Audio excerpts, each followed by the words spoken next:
The day after I gave birth, I left divorce papers on the kitchen table. It is the sentence that friends still repeat as if it were a soundbite, the line they want to hear to understand everything that came after. But there is no single beat that contains a life. There was a corridor of fluorescent light outside the delivery room, the antiseptic taste in the air, the small fist of my daughter against my chest. There was his voice on the phone, clipped, distracted. "I'm coming," and then the lock turning on something else. Not the door to the hospital, but a new door that closed me out of the life I had thought I was building. I remember the white of the hospital sheets, the way the fluorescent bulb hummed like an accusation.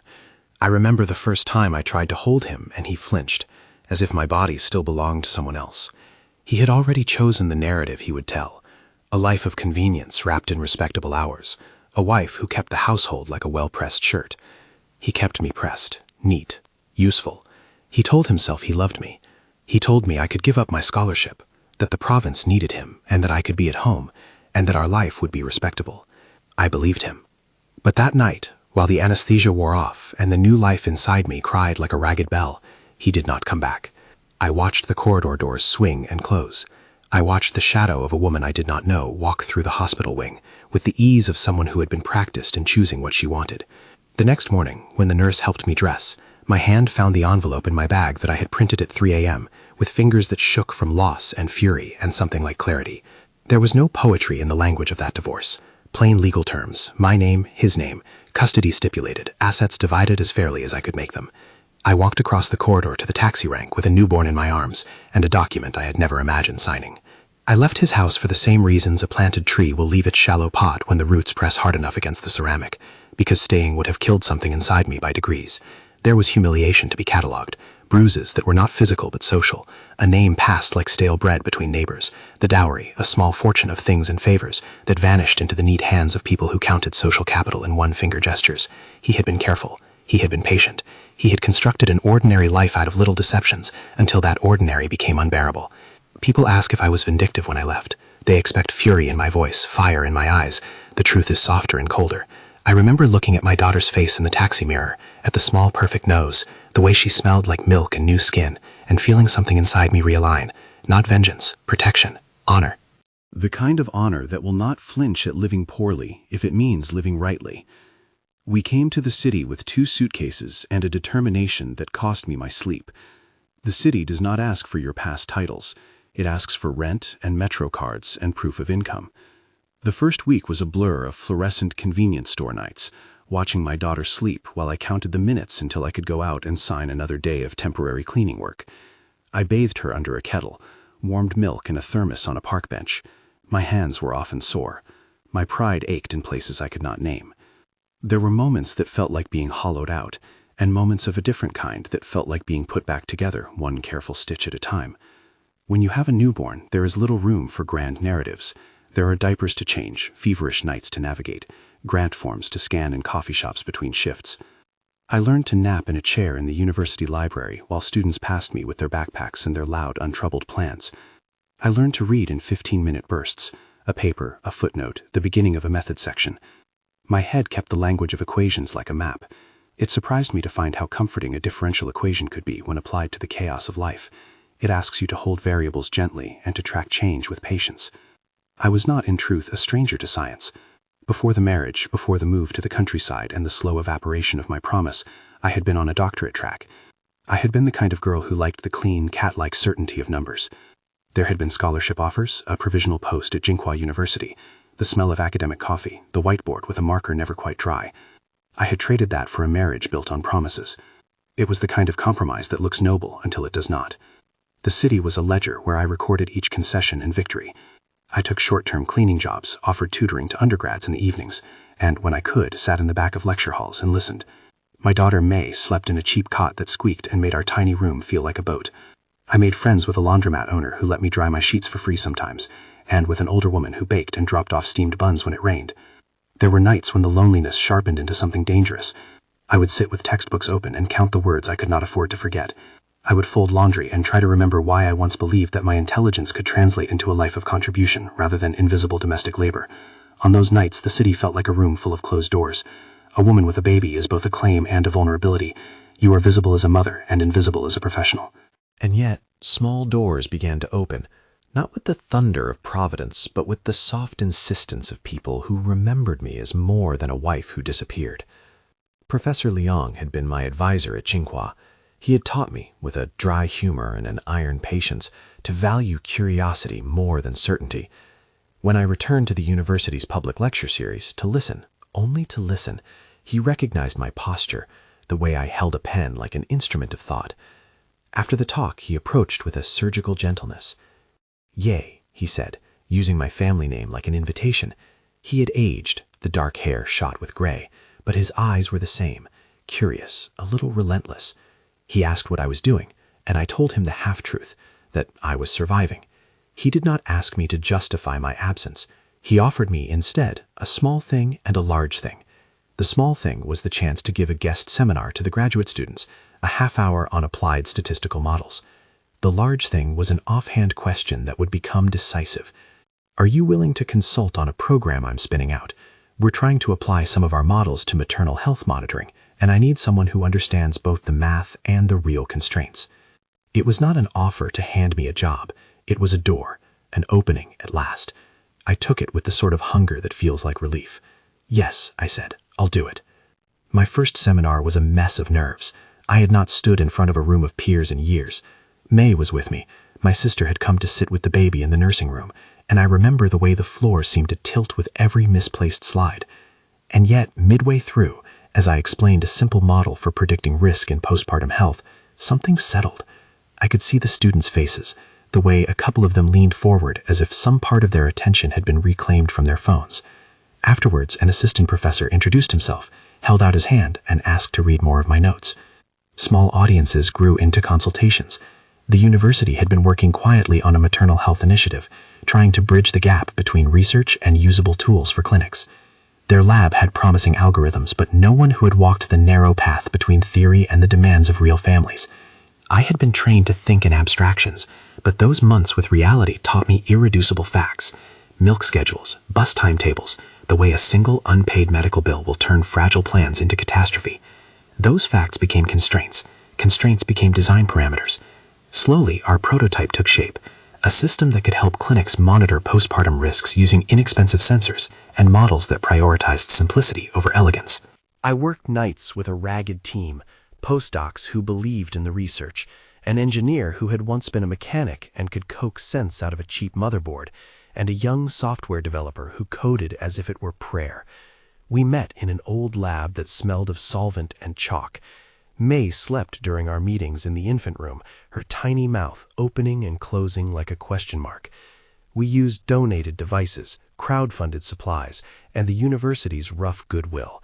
It was the kind of scrappy project that would either peter out or expand if given the right nudge. Meanwhile, the life I had left behind did not stop exerting gravity. Gu Qingshan, my ex, was neither monstrous nor noble. He was petty and practical and perfectly capable of small cruelties. He published an op-ed in a regional paper about family values and the burdens of city life, thinly veiled accusations at dreamers who left rural commitments to chase prestige. He appeared at the wedding of an old neighbor with Chen Yufang on his arm, smiling in a way that made everything feel staged. Once, when I took May to the park, a man I recognized from our village called distance into the air as if his voice could be a rope. "She left," he said, as if chatter could explain betrayal. I ignored him. May waved at pigeons. There were other, subtler reprisals. The local registrar delayed paperwork that would have allowed me access to certain research grants. A minor scandal, started by a cousin of Gu Qingshan who had friends at a small community paper, suggested in a bland column that I had been an irresponsible mother, an accusation I met with quiet evidence and a refusal to engage in public argument. Humiliation is corrosive when it is constant. It is its own weather. But the city had weather of its own, mint and diesel and rain. And over time, the corrosive air settled down enough for me to build. Lin Hessen entered my life as quietly as a steady current. He was a man who understood practical kindness, who did not make himself into a salvation, but who made life easier in the small, profound ways that matter. He had been May's pediatrician at the community clinic. When my cheap cot squeaked and I had no sugar to feed the kettle, he would knock on our door with a package of food and a thermos of congee. He never asked for anything in return. He asked about my daughter, listened to me talk about models, and offered a steady human presence that was neither intrusive nor performative. There are different kinds of rescue. One is loud and dramatic, a closing door or a pulled hand. Another is a presence that keeps the night inhabited so you can think. Lynn was the latter. He had a small carpentry business and a son the same age as May, and he worked mornings and evenings. When my contract with the university demanded a field visit to the clinics in the provincial countryside, he volunteered to come along as an unpaid assistant. He knew the roads. He knew how to make people feel at ease. On that trip, I saw him in action, quiet, reliable, polite, and I began to understand that a companion need not be the answer to a wound to make life steadier. It would be a lie to say our friendship never blurred, never gathered attention. The line between gratitude and something softer is thin when you sleep in the same apartment complex and watch your children play in the courtyard.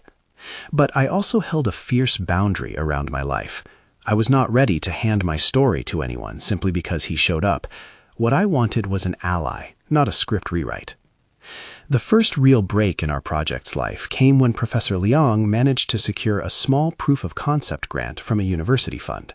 It wasn't much, enough for a lab bench, some sensors, and a modest stipend for the team, but it was oxygen. We built a basic device that could, with reasonable accuracy, flag warning signs for postpartum complications in low-resource clinics. The aesthetics were crude, tape and solder, an old phone acting as a hub. But it worked. In the early pilot, a clinic nurse told me she felt she could finally sleep in the afternoons because the device would alert her to patterns she might otherwise miss. That feedback felt like the first time in years that my work allowed someone else to rest. We began to think of scaling. We began to talk like entrepreneurs rather than only researchers. That shift came with its own cost. Suddenly, the conversation included words I had avoided: market fit, margins, distribution channels. I learned to translate my academic language into a business stream. I learned how to pitch the problem simply. There are too few resources, too many assumptions, and technology can be practical if designed with humility. My team drafted a memorandum. We sketched a plan to spin out from the university into a startup incubator. When I signed the paperwork to form what we called a spin-out working group, I felt both fear and a welling pride. I had not been granted a smooth path. The path was broken into steps: regulatory approvals, pilot expansion, an investor pitch, a small seed round. Each step was a pothole waiting to be navigated. I counted my progress like beads: one pilot clinic, one grant, one small donation from a former student who had made money abroad and wanted to give back. But there were people who watched my steps with cold eyes. Chen Yufeng, who had once been Gu's favorite, showed up at a conference with a kind of smile that had been used to rewiring loyalties in other rooms. She had moved through a different route into the realm of public relations in health tech. She knew the right people. She smiled to cameras. When our small team presented at a public health symposium, she was there, taking photographs of our prototype and making notes in a leather-bound planner. Later, a rumor ran in a sector newsletter suggesting that the university spin-out had opaque leadership, a phrase meant to hint at scandal without saying anything. I learned early that the shape of corporate life would not allow me to hide behind righteousness. If I wanted to lead, I would have to be competent in a room where competence is measured in balance sheets and schedules and in the ability to stand while being examined. The ex's presence lingered like static. He did not need to take dramatic action for the community to circle the wagons and whisper. At the same moment, life at home hammered on my attention. May learned to walk. She loved small stones and the way the sun warmed the park bench. Sometimes she would look at me with a solemnity that made my chest contract. "Mama," she would say, and the word held the weight of an entire covenant. I kept a file of her drawings in a box labeled Proof. There were scribbles of houses and stick figures and suns. I taped one to my lab wall because when I was discouraged, I would look at it and remember why I was here. I was not building a company for the sake of vanity. I was building something that might make another mother, some woman with a newborn and a single night of rest under threat, sleep in the afternoons without tossing and waking. The early months of the spin-out were a test of stamina. We rehearsed pitches in a crammed office where the radiator clanged and the coffee was strong enough to strip enamel. We practiced answering questions about customer acquisition and about the ethics of data privacy. We learned to say, "Our pilot demonstrated a 40% improvement in early risk identification," without the sentence turning into a lecture. We tightened the prototype until it worked in clinic conditions. We hired a woman named Chen Mei as our first part-time operations manager. She had been a nurse and knew the language of clinics like a second tongue. Around this time, a small angel investor, a woman who had made a modest fortune in a different field and who had a soft spot for social impact technology, requested a meeting. She had seen our pilot report and wanted to know whether we were the kind of team that could scale. She asked about leadership and commitment, and about whether the founder would be willing to commit significant time. I told her the truth.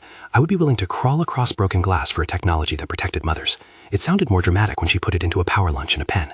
The investor was intrigued not only by the technology but by the story, by the practical experience that had shaped our constraints. She believed quietly in the idea that people who had survived ordinary hardship often built more sustainable solutions. She asked pointed questions about governance and about my capacity to lead a team that might someday include people with corporate experience and institutional demands. I answered as honestly as I could. I had been educated, I had been tested, and I had the humility to learn. When we left that meeting, the world did not rearrange itself. There were no trumpets. But the investor's letter arrived 2 weeks later with an offer for a modest seed that would allow us to expand pilots to 3 more clinics and to hire a full-time product manager. It was enough to begin to imagine a company rather than a messy university attachment. It meant rent paid on a slightly better office and an ability to pay May's daycare without choosing between food and fees. And then, like a gust of cold wind on a summer day, came the first serious challenge that made me understand the political shape of the world I was entering. A small company that had been operating in the education tech space for years, call them a competitor with a budget and a team polished by PR, started to circulate a narrative that our spinout had endangered patient privacy in a pilot. The claim was flimsy and built on misinterpreted data, but it was effective in making clinics nervous. The university's liaison insisted on an immediate audit to protect institutional reputation. The audit took time. The press smelled blood in the water. I sat at my desk late into the night, May asleep at her grandmother's, and watched emails load slowly. The engineer breathed next to me, soldering something as if we could fix anxiety by technical means. I felt the old fear that had driven me from the countryside return, a fear dressed in professional language. What if this was the end of our project? What if the people who had resources and networks simply outmaneuvered us? I also felt something else, a quiet, iron clarity. This project was not about proving someone wrong. It was about doing right, and doing it in a way that would last. I could respond with anger, but anger would look like any other heat-of-the-moment disaster. We needed strategy, evidence, and allies. I reached out to Professor Liang and to an old colleague who had become an editor at a respected journal. I scheduled an emergency meeting with the factory where our devices were assembled. We documented our privacy protocols, tightened our encryption, and invited independent auditors. We wrote a public statement that was careful and honest. The competitor's smear carried a sense of theatricality that made some people shy away, but those who read the full statement understood the value of transparency. At the same time, the personal ledger continued to demand attention. Gu Qingshan sent a terse message asking about visitation schedules. I replied with the custody agreement I had signed. He replied with a form letter about concerns. I kept my correspondence measured. May's stability mattered more than a compromise to my dignity. The pressure did not end. The smear lost momentum as our evidence held up, but the encounter taught the team something essential about scale. Power is not only in product-market fit, it is in reputation and in quiet systemic resilience. I recognized that if I wanted to lead a company through growth, I would have to learn to manage not only the lab and the ledger, but also the small human betrayals that would be cast in business language. One evening, after a long day of audits and calls, I walked home past the clinic where May had her vaccinations. The streetlights were humming. I held a paper cup of tea. Lin Hessian was late closing his shop. He waved me over and offered an extra piece of pastry. We sat on the curb and watched the city exhale. He told me quietly that he believed in the project. He did not promise a tidy future. He offered an apprenticeship of ordinary life. He would be there when May was sick. He would bring groceries. He would not offer speeches about destiny. It was enough. When dawn came, the team had scheduled a review with the university's commercialization office. They wanted to know whether we had the organizational capacity to move from prototype to product. It was an institutional test more than a technical one. They wanted assurances. We had to prove we could build a management structure, a budget, a plan to deploy at scale. I prepared the pitch until my voice rasped. I rehearsed governance answers. I practiced being both technically literate and persuasive. As I walked into the commercialization office, the city felt heavy with expectation. The lobby smelled of polished wood and ambition. May was with me, bundled in a scarf, clutching a small stuffed rabbit. In the waiting room, I watched other founders with their tidy suits and glossy slides. I felt the old shame of the girl who once thought settling would be enough.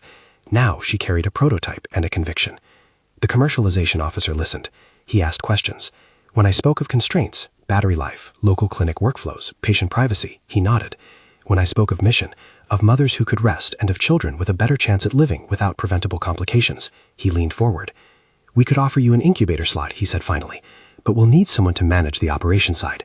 The board will want a professional profile. Those words hung like a challenge. Manage the operation side, professional profile. In the air between the words and the answer, I felt the old life and the new life touch. I saw, briefly, 2 rooms of possibility. I answered just enough. I will build the team, I said. I will make sure the operation is sound. It was not a promise of CEO, not yet. It was an assertion. I would not be invisible again. As I left the office with a tentative offer for incubator space, a small victory, the city seemed to tilt toward me. It was the kind of moment that proves nothing, but opens a new set of doors. I held May's hand. We walked through traffic that smelled of gasoline and jasmine. The future was not promised. It was possible. A week later, an email arrived, short, formal, from a group that ran a regional health tech accelerator. They had heard about our pilot. They wanted to know if we'd be willing to present at their upcoming showcase. The showcase meant exposure to investors who could provide the seed we needed to scale. It also meant scrutiny, and scrutiny had teeth. I sat at my kitchen table that night and read the email aloud to the little rabbit May had tucked under her chin. The lamp cast a warm circle on the countertop. Outside, the city murmured. Inside, my daughter's breath made gentle waves on the small space between us. I thought of the corridor in the hospital where fluorescent light had once felt like accusation. I thought of that same light now, which seemed less like judgment and more like a stage. There were choices ahead, and each one demanded a negotiation between my responsibilities and my ambitions. I would have to hire, to discipline, to set policies, to decide whom to forgive and whom to fire. I would be exposed to the same small cruelties that had tried to push me into silence.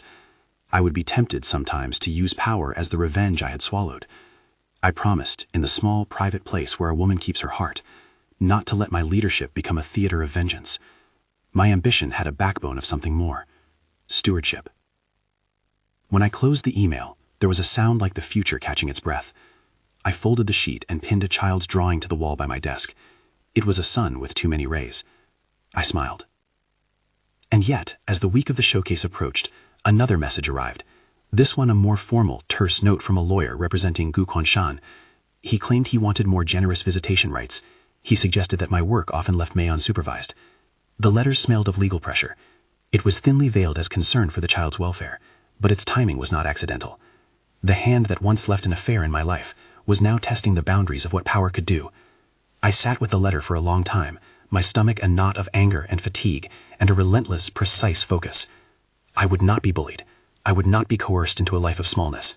I would not let my daughter's life become a chess piece in his attempts to reclaim public respect. I answered the letter with courtesy and CIDs, copies of custody agreements, proof of May's daycare enrollment, schedules of my work, and a statement that the child's welfare would always be my priority. I prepared for a potential court filing. I called an old friend who had become a lawyer and asked for advice. The fight could become costly in money and time. It could stunt the growth of our venture at a fragile moment. At the same time, I could not let fear define my decision to present to the showcase. The accelerator required us to submit slide decks and rehearsals. We gathered the team and refined the story. Problem, solution, impact, traction. We practiced a lean, honest narrative that did not seek pity. We framed our challenge as a design problem and our progress as measurable. I practiced a closing line that did not sound like a rally speech. We build solutions that allow carers to rest. We build trust. On the day of the showcase, I carried May on my hip. The auditorium was a glass box, and the city spilled light through the windows. When it was our turn, I felt the old fear. Public speaking used to feel like an exam, but it was replaced, quickly, by a steadiness that surprised me. I told the story of a nurse who could sleep through an afternoon for the first time, of an inferential model that could predict early warning signs, of the prototype that had not been elegant but had been honest. I did not mention my ex. I did not play the injured martyr.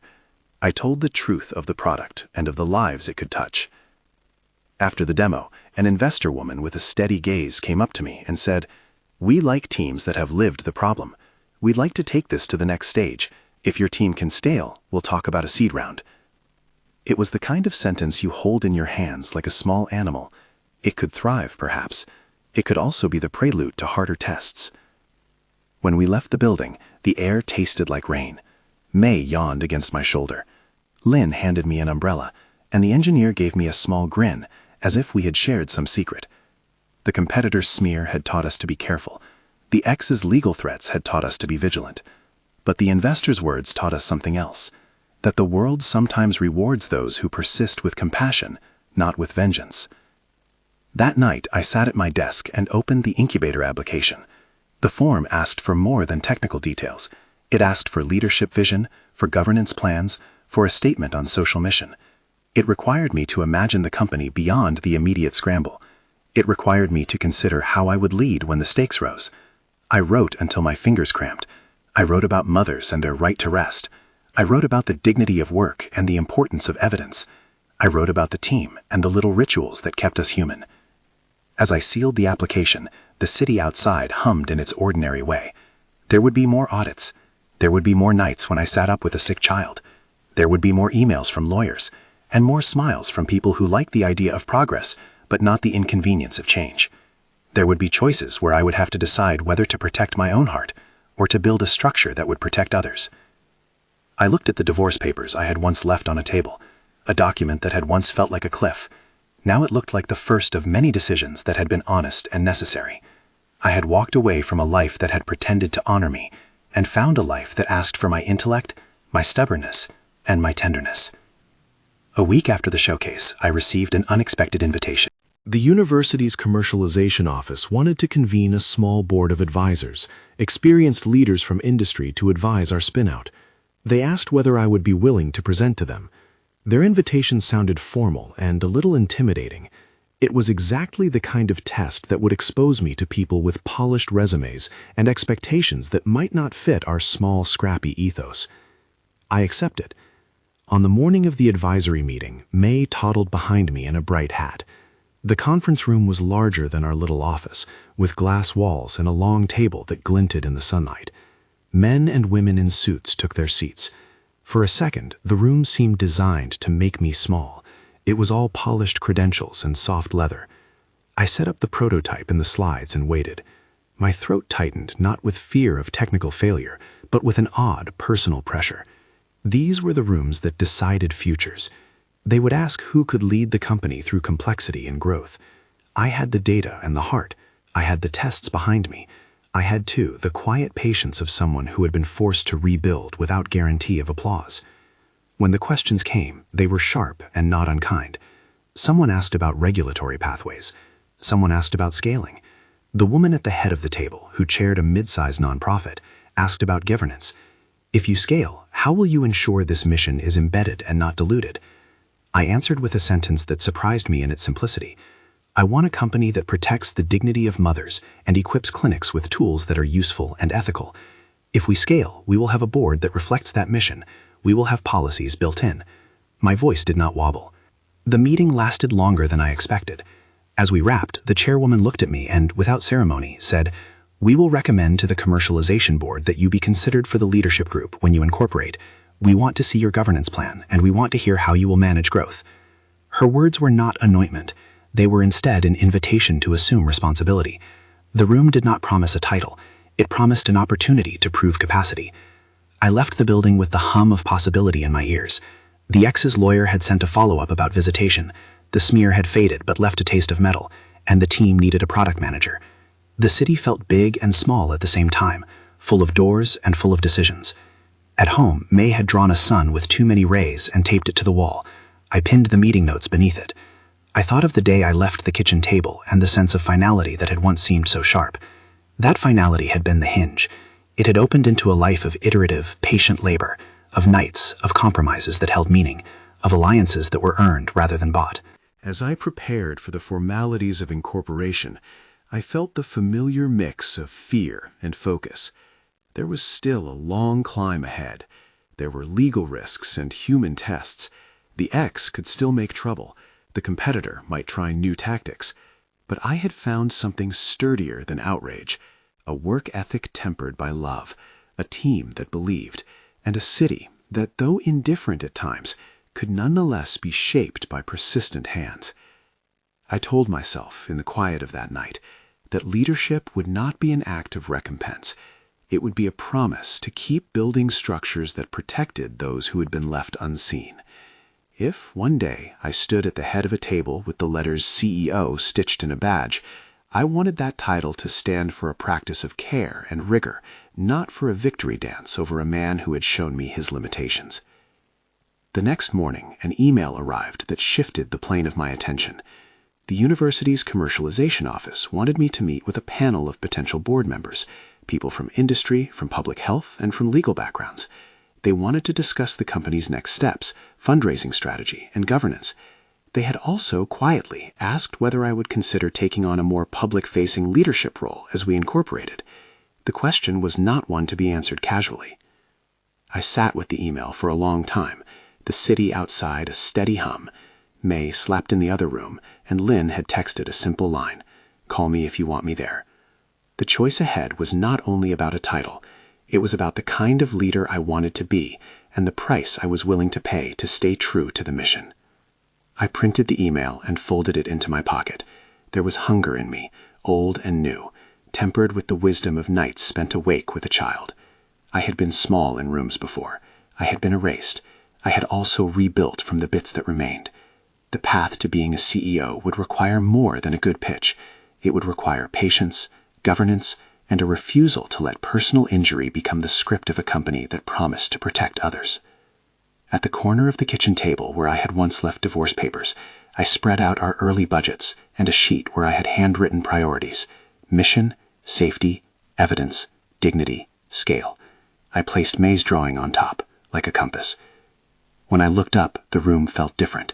The fluorescent light was the same, but my eyes had changed. I had learned to carry grief without letting it be the only thing that defined me. I had learned to turn humiliation into fuel that did not burn others, but lit a way forward. Outside, a city bus hissed. Inside, a small prototype blushed under a lamp. In the quiet, I thought of all the tiny acts that had brought me to this moment. The nights of cleaning work when I learned the value of time, the lectures where I sat and listened, Professor Liang's quiet faith, Lynn's steady kindness, May's small hand in mine. There was blood in the ledger of my life, loss that would not vanish. But there was also a slow accruing power, a team, a prototype, an investor's interest, a university's trust. The arc from heartbreak to success was not a straight line. It was a long braid of decisions, alliances, and patient, careful labor. I tucked the paperwork into a folder and closed the door behind me. The dawn would come, and with it, more choices. I thought of the woman I had been, the one who had left everything, and the woman who had left everything, and the woman I was becoming met in a small, ordinary room where a child's drawing was pinned above a stack of budgets. Time does something strange to grief. It does not erase it. It buries and polishes it, then exposes a different surface. Years, if I can call them that now, moved like chapters, discreet, often mundane, occasionally catastrophic. There were board meetings and diaper changes, product sprints and sick days, each day an argument between love and logistics. Little by little, the company stopped being merely an object lesson I was carrying forward and became a collective with names and faults of its own. The prototype I had soldered with tape and stubbornness grew clearer design language, then a meaningful supply chain, then a client list. It grew people who were no longer just assistants but colleagues. We formalized governance. We drafted charters that said plainly we existed to protect dignity in maternal care. We insisted on data privacy protocols, not because they were trending, but because a woman in a remote clinic needed assurance that her life would not be reduced to a ledger. Professor Liang was on the advisory board with a quiet pride. The investor who had first written that modest check became a steady, if cautious, patron. And Lynn was never a headline. He was the soft hinge that kept home from unraveling. He taught me to accept help without turning it into a moral indebtedness. He taught May to lick the top of a pastry without asking permission. He taught me that some rescues live in the domestic details, not in grand proclamations. There were hard choices. We had to hire a product manager who could translate between clinic workflow and software APIs. We had to decide whether to accept an early offer from a mid-sized medical device company whose term sheet promised rapid scale but coerced our IP into a dark corner of their portfolio. There were nights when I would sit at my kitchen table, May asleep in the other room, and imagine, with a precision that sometimes made me dizzy, the consequences of each path. Sell too early and our mission could be hollowed by profit motives. Hold too long and the company could lack the resources to protect the mothers who needed our device most. The calculus was both technical and moral.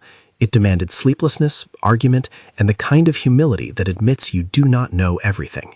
When the offer arrived, packaged in glossy files and punctuated by smiles, Chen Yufeng's name was nowhere to be seen. She had, by then, moved into a world of polished PR, staged smiles, memberships in committees, the sort of social capital that buys access. Her company, or the people around her, would sometimes float flattering remarks in industry circles about scale and operational rigor. I learned to expect those ripples. They were part of the ecology. Yet when the term sheet hit our inbox, it did not come as a whisper, but as a title question. It promised venture connections, manufacturing deals, and distribution channels. It promised the kind of reach that could put our devices in hundreds of clinics within a year. I called a meeting. The team sat around the warped table in the new office. The radiator still clanged, but the coffee was cleaner now. The product manager explained the terms with blunt clarity. The investor who had remained loyal advised caution. Professor Liang asked the two questions he always asked.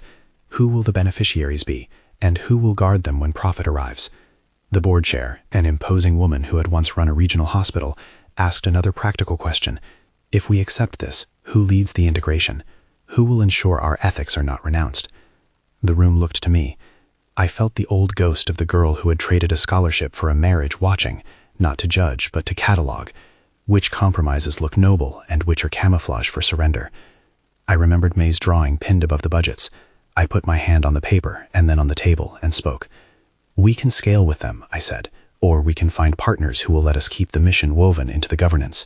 If we take this offer as is, we will end up as a brand line in a much larger company's quarterly reports. I refused to hand over a promise I made to mothers with nothing to guard it. It was a tactical decision as much as a moral one. We set out a list of non-negotiables, board representation, data governance clauses, a licensing structure that preserved public interest obligations. The corporate team tried to pare them down. Negotiations became less about charm and more about documents. They sent lawyers. We answered with our counsel. We were small but not naive. It was during those tense months that the smear campaign reappeared in a different form. A technical blog run by an out-of-town writer published an anonymous piece alleging that our device had caused false positives in a pilot clinic, an allegation rooted in an early data sync error that we had already identified and patched. The piece was sensational. It quoted a single clinician whose name turned out to be misattributed. Overnight, patient groups in an online forum questioned our ethics. A municipal clinic hesitated to extend the pilot. Funders asked for stricter audits. The world suddenly smelled of metal again.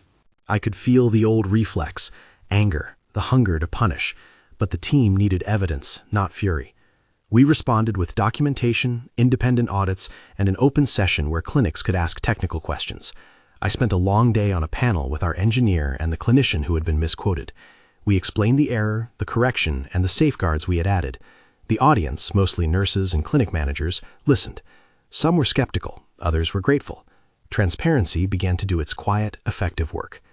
Chen Yufeng's PR machine amplified the story at first, of course, but she was not a simple villain. Her ambition had been hammered by different circumstances. She wanted a seat on influential boards and to be seen as a mover. Sometimes ambition and morality run on parallel tracks and collide. Other times they cross. I did not spend energy trying to impute motives. I focused on work. The legal threat from Guo remained a background hum. He oscillated between indifference and bureaucratic nuisance. There were forms. There were demands to see proof of my capacity to care for May. There were, on one occasion, a request to modify visitation that suggested I had become an obstacle to his reconstituted public image. I knew how to answer now. I had counsel. I had custody documents that were not just paper, but a record of my consistent caregiving. I filed our schedules, our shared calendars, the daycare receipts, the pediatric notes. The courts are slow. They are also mechanical. In that machinery, I was not absolved of pain, but I was no longer defenseless. 2 years into the spin-out, a hospital network in a neighboring province approached us with a pilot opportunity that could change the company's trajectory. They wanted to test our device across 10 clinics with high rates of maternal complications. If the pilot showed improved detection and reduced emergency referrals, it would lead to a government procurement tender. The stakes were huge. We had the engineering capacity, but not yet the operations muscle to run such a large and distributed study. It required partnerships, funding, logistical planning, and an ironclad plan for compliance. The offer came with strings. The hospital's procurement director suggested that for such scale, we might consider a joint venture with their preferred contractor, a company with deeper logistics and a history of wide deployments. The preferred contractor's CEO was someone I recognized from a trade show, slick, efficient, and inscrutable. In a different life, perhaps this would have been the obvious path. We could have outsourced logistics and focused on product, but we had learned that outsourcing often meant ceding influence over deployment decisions that impacted the mothers we sought to protect. We accepted the pilot but insisted on direct oversight and a clause that ensured our team would manage data and training. The hospital agreed. It was the largest logistical commitment we had undertaken. I slept in shifts for weeks, coordinating training sessions, adjusting firmware, and translating technical jargon into clinic manuals in plain language. May learned the faces of our team as relatives. She began to nap during our fieldwork in a familiar way, a small rise and fall on someone's lap. The pilot produced something better than hope. It produced data. The clinics reported fewer emergency referrals related to undetected postpartum complications. Nurses reported increased confidence in triage. The hospital's procurement board recommended a phased procurement plan. Investors who had been cautious opened conversations about Series A. Our small company, once a prototype on a lab bench, had evidence that the product worked where it mattered. It is one thing to have proof in a spreadsheet, and another to survive the politics that follow. As the procurement document circulated, so did new pressure. The preferred contractor whispered about scale and turnkey solutions. A regional newspaper ran a flattering profile of the competitor. Contracts were the new battleground. The investor who had remained loyal proposed that we bring on an operations executive with experience at scale, someone who could manage procurement processes and relations with governmental clients. The suggestion was reasonable, prudent even. The team debated. I thought of the governance promises we had set. We hired an operations executive with a solid resume and, crucially, an appetite for aligning with our mission. She proved herself almost immediately by smoothing relationships with hospital logistics and helping prepare compliance paperwork for a national tender. For the first time, I could breathe enough to hold a conversation that was not dominated by spreadsheets. Then the X moved into a different mode. He had learned over the years that influence could be exercised in quiet ways. He approached a well-known columnist with an op-ed about urban career women who neglect familial duties, a piece thinly veiled but intended to sway public sentiment toward the idea that women like me were irresponsible. He did not need to name me. The insinuation was an attempt to create political friction. If a public-serving technology was associated with someone neglectful, perhaps bureaucrats would hesitate to procure it. It was petty. It was also effective, if allowed to be. I could have answered in public with fury. Instead, I did what my team and my experience had taught me. I focused on evidence and alliances. Professor Liang wrote an op-ed that highlighted the rigor of clinical trials and the ethical obligations of research translation. The hospital procurement director wrote a letter praising the pilot's outcomes. The investor penned a piece on mission-driven venture capital. Gradually, the noise smoothed into a background murmur. Our numbers were a shield. The procurement tender, however, was not decided by numbers alone. It was decided in meetings seamed with relationships and history. When the procurement committee met, representatives from the preferred contractor lobbied for a turnkey solution. Our team presented data and community endorsements. At one point, a member of the committee asked an awkward question about leadership. If you scale, who will run operations and ensure local clinics are not shortchanged? It was a real question. It cut to the heart of one of my oldest anxieties. Would I be seen as credible in rooms where policy and procurement dominated? I answered with the strategy we had built: local partnerships, on-the-ground training teams, clear governance clauses, and an advisory board seat reserved for a community health worker chosen by the clinics themselves. The proposal was unusual, but it was also robust. An external audit of the pilot was commissioned, a routine that made me both nervous and grateful. The auditors confirmed the pilot outcomes and, importantly, verified our data governance practices. The procurement committee voted in our favor. It was not unanimous, it never would be, but it was decisive enough. We had the contract to roll out in phases across a dozen counties. The rollout brought with it the final type of pressure I had expected and yet feared, the corporate reorganization that follows scale. Investors wanted to formalize leadership rules. The commercialization board asked us to present a plan for incorporation and for a management structure that would include a CEO, CFO, COO, and a board that balanced technical expertise with operational wisdom. The implicit question in every seat: who should be CEO? There were arguments. Some argued for a seasoned executive who had led large deployments. Others supported an internal candidate who knew the product intimately. I felt the chairwoman's gaze when we presented governance. She listened not with the theatricality of a tribunal, but with the practical attention of someone who had run a hospital and had lived under pressure. She asked simply, who embodies the mission? Who will hold the team when growth becomes growth's temptations? I thought of a dozen small things. I thought of the nights I had missed with May to debug firmware. I thought of the way I had learned to speak both math and procurement. I thought of the principle we had written into our charter, that leadership must be accountable to the communities we served. In that compact, I found a clarity I had not expected. I did not crave the title, but I recognized its necessity. A CEO in our context needed to be both translator and guardian. I stood and said, I will lead. And then I said, but not alone. I proposed a leadership model, a CEO responsible for mission and strategy, a COO responsible for operations and scaling, and an independent board seat entrusted to community representatives. I outlined succession plans, checks and balances, and the mechanisms by which our mission would be embedded into contracts and corporate bylaws. It was not a victory lap. The board did not vote on the spot. They deliberated. There were interviews. I answered technical questions about server redundancy and legal questions about liability. I discussed fundraising strategies and mitigation plans for potential reputational attacks. The process was rigorous and humbling. When the vote finally happened, it was not merely a recognition of past work, but an inflection point of responsibility. They asked me to accept the role of CEO, with the condition that a majority of the board remain independent and that a community advisory seat be created. I accepted. I accepted with the same kind of clarity that had led me to the taxi rank with a newborn in my arms years earlier, not as retribution, but as guardianship. The formal announcement was modest. A gathering in a small auditorium at the university, Professor Leong in the front row, the investor with a careful smile, Lin in the back with May on his lap, felt like a private public moment. The press took notes. The competitor's PR circulated a bland quote that tried to frame the appointment as a risky bet on emotion. I did not reply. I had learned the value of letting documents and results speak. As CEO, my days shifted shape. There were strategic conversations with procurement directors, long nights of reviewing compliance checklists, and public appearances where I learned to translate laboratory nuance into language that a hospital nurse could use. There were also unexpected managerial pains. A co-founder who disagreed about a hiring decision, a software update that caused a temporary disruption in a remote clinic, a board member who pushed a commercialization timetable I felt rushed. Each required not only business acumen, but also moral steadiness. One particular crisis crystallized the definition of leadership we had to embody.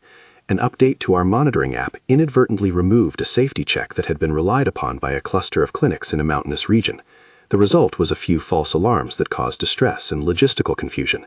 It was not catastrophic in the physical sense. The devices did not endanger lives, but the trust had been shaken. Parents were worried. Nurses felt embarrassed. The local health director called for an immediate suspension of the program. My instinct, honed by years of small emergency fixes and larger ethical considerations, was to move publicly and transparently. We paused updates, issued a public apology that acknowledged the error without spin, and dispatched a rapid response team to the affected clinics. We offered training sessions and set up a helpline staffed by clinicians who could explain changes in plain language. The board debated whether this level of disclosure risked investor confidence. I pressed that trust was not a commodity to be traded for short-term investor comfort. The response was costly. It cost us money and time. It cost me personal energy in a way that would not be visible on a balance sheet. But the clinic's response, some moved from anger to cautious gratitude, validated the choice. The local health director, once cool, later wrote to the board praising our transparency and recommending that we remain the vendor for the region. The investors, seeing the longer-term stability, turned from concern into admiration. Leadership in those months was not the triumphant glare of a magazine cover. It was trudging to a clinic 3 hours into a rainstorm and sitting with a nurse as she described the practical obstacles of care. It was revisiting the design of a device to make it a little easier to charge on a generator. It was paying attention to the small humiliations and then designing them out of systems, because dignity must be engineered as carefully as code. At the same time, the personal ledger required tending. May was growing into a little girl with stubbornness and humor. She had learned to sing a children's song that she insisted I listen to in the morning. Lynn and I had negotiated boundaries that worked. He was not a savior, and I did not expect him to be. He was a partner in the everyday sense, taking May to school when I had early flights, bringing home chicken soup on bad days, and offering a steady laugh that reminded me our life could be ordinary and splendid at once. We never rushed to name a future beyond our small agreements. The gentleness of his support was an anchor. There came a day when Gu, my ex, stood in a publicly televised hearing about parental obligations. He had decided that the prominence of our project gave him a platform. The hearing was less about custody than about reputation. He wanted to paint me as neglectful and to suggest that a career woman could not nurture properly. The hearing smelled of old prejudices and thinly veiled moral theater. I went because not going would have been an abdication. I prepared not a rebuttal that sought vengeance, but a testimony of care. I described schedules, pediatric visits, the people in May's life. I described the nights she had fever, and the number of times we had gone to the clinic, and the way the team at our company had adjusted schedules so my work travel never undermined hair-giving. I did not denounce him. I answered questions with facts and quietness. When he turned to the audience and asked why I had left the province years ago, the expected dig about ambition sat in the air like dust. I said nothing about his choices. I said instead how work and family could be woven together, and how the work we did sought to give other mothers the chance to sleep in the afternoon, if only for a few minutes. The judge, a woman who listened without flourish, signed the order that maintained our custody arrangement and commended our arrangements for ensuring May's welfare. It did not feel like a moral victory so much as a necessary maintenance of a life we had built. When we left the courthouse, May asked for ice cream. Lynn took her hand, and I felt a small, ordinary joy that had nothing to do with triumph. As the company matured, our governance model proved itself. We had an independent board with community representation. We instituted a code of practice that made mission non-negotiable. We built scholarship funds to train nurse technicians in rural clinics and established a small fellow program for women returning to the workforce. These measures were not marketing gestures. They were the institutionalization of the values that had kept us honest. The moment of my formal installation as CEO was less a coronation and more an affirmation. The company's offices had grown from a cramped lab to a modest headquarters. The boardroom windows caught light that made the city shine like a map of possibilities. May stood at the back with Lynn, scribbling in a small notebook. Professor Liang sat with an expression I have learned to read as pride not in a pupil's accolade, but in a mission realized. The investor who had quietly believed in us handed me a small envelope with a note inside, for all the nights you chose work that honored others. I walked to the front to speak. My voice did not tremble in the way it once had. It carried the weight of the long seams, trial, data, worry, diaper changes, small kindnesses that had stitched the company into being. When I left, I said, not repeating the old kitchen table sentence because memory need not be a slogan, I thought I had cut a final knot. What I learned is that leaving was not an end, but the beginning of a different kind of responsibility. We do not scale to stroke egos. We scale to make sure one more mother can trust the hands that care for her. Leadership for me is a promise to protect dignity, to build reliability, and to create structures that outlast our needs. There were applause and some tears, mine among them, not for the title, but for the people who had come with me. May clapped with the solemnity of a small judge. Later, people came up and said things that mattered. You held the line, Professor Liang said with a hand on my shoulder. The investor smiled and took my hand. Lynn kissed my temple like a quiet benediction. The ex did not appear. He had at some point moved on to other pursuits. That absence was, in many ways, its own closure. I did not gloat. In the quiet, I felt a tenderness for the younger woman who had once thought marriage was a promise that would protect her. She had been brave. The woman I was had been forged by that bravery into something public and different. The narrative had shifted from a story about loss to a story about stewardship. There were still hard days. Not every investor aligned with our mission. Not every clinic implemented our devices smoothly. Sometimes staff burned out. Sometimes May would ask a question, brutally honest and small, that reminded me of the seasons of sacrifice and the cost of the choice to work. There were nights when I missed home in the old way, the ache of an earlier life. But the pattern of my days had a coherence, work that mattered, a daughter who anchored me, a community that had been built rather than assumed. Years later, in a small ceremony to launch our fellowship for women re-entering science and technology, Professor Liang told the story of a student who had once given up a scholarship for love and later returned to build something that protected mothers. He did not dramatize betrayal. He framed the arc as a lesson about resilience and moral clarity. The fellows, young women with notebooks and determined faces, listened as if learning a map. May, now older, stood beside me at the podium and read a short passage she had written. My mama builds things that help moms sleep. She makes people care. The room laughed at the bluntness and then fell into a silence that felt like an embrace. There are still evenings when I sit at the corner of my kitchen table, with the same lamp that watched me seal that early application, and think about the corridor of fluorescent light outside a delivery room long ago. Memory is not a linear trail, but a web where the threads tangle and men find new order. Sometimes the idea of the divorce papers returns to me as an emblem of a particular kind of clarity, the moment when an impossible choice becomes a compass. Other times I look at the company's bylaws and see that same clarity translated into governance language and board seats and public commitments. If someone asks whether pain was necessary for agency, I would not romanticize suffering. Pain is not admission. It is, however, a teacher whose lessons can be turned into structures that spare others. I did not become CEO to win or to punish. I became CEO because the work required someone who would prioritize dignity and who would shape institutions to protect it. At home, the mornings are less dramatic than they once were. May eats without fuss. Lynn and I have a ritual of coffee near the window, where we speak not in grand ambitions but in the small, steady terms of life. Who will go to a school meeting? Which repairs the sink needs? Which recipe to try for dinner? There is a quiet that is earned. It is not perfect. There are aches, there is loss. But there is also an abiding sense that what I did with my anger and my grief was not simply for myself. It was to build a work that would let other mothers keep their nights and their dignity. The company now supports dozens of clinics, trains hundreds of nurse technicians, and publishes best practice toolkits in local languages. We maintain a legal fund to protect low-resource clinics from predatory claims. We run a fellowship that helps women who have taken career breaks to return with support. We are not large by some metrics, but we are sturdy. We have scaled in ways that maintain mission, and that is to me the measure of success. Once, in a private conversation with the woman who had become my ex-husband's partner, I asked her quietly whether she had known him in the way I had. She said, in a voice that sounded like a person making peace with complicated truth, "He chose what he thought he wanted." I felt neither triumph nor bitterness. I felt a compassion that surprised me. People are rarely only what they have done to you. They are also the sum of small choices. He had made his. I had made mine. When I think back to the young woman who printed those divorce papers at 3 a.m. with hands that shook, so many decisions that night had been shaped by exhaustion and clarity. I marvel at the odd kindness of time. It taught me craftsmanship and governance, patience in leadership, and the odd, essential architecture of mercy.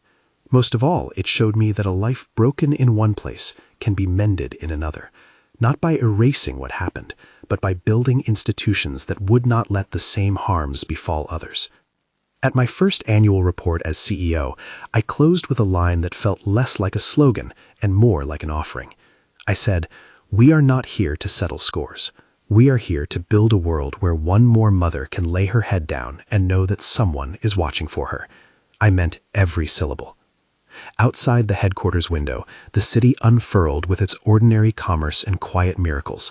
Buses that arrived almost on time, a woman carrying 2 bundles of laundry, a boy selling oranges with a practiced grin.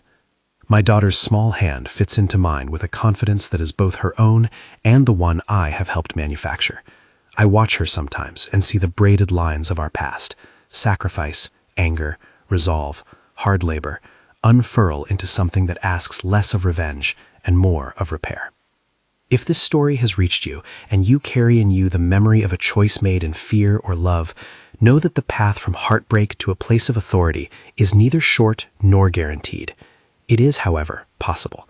It is stitched together by people who hold trust more precious than triumph, by a willingness to learn, and by the small kindnesses that keep the night inhabited.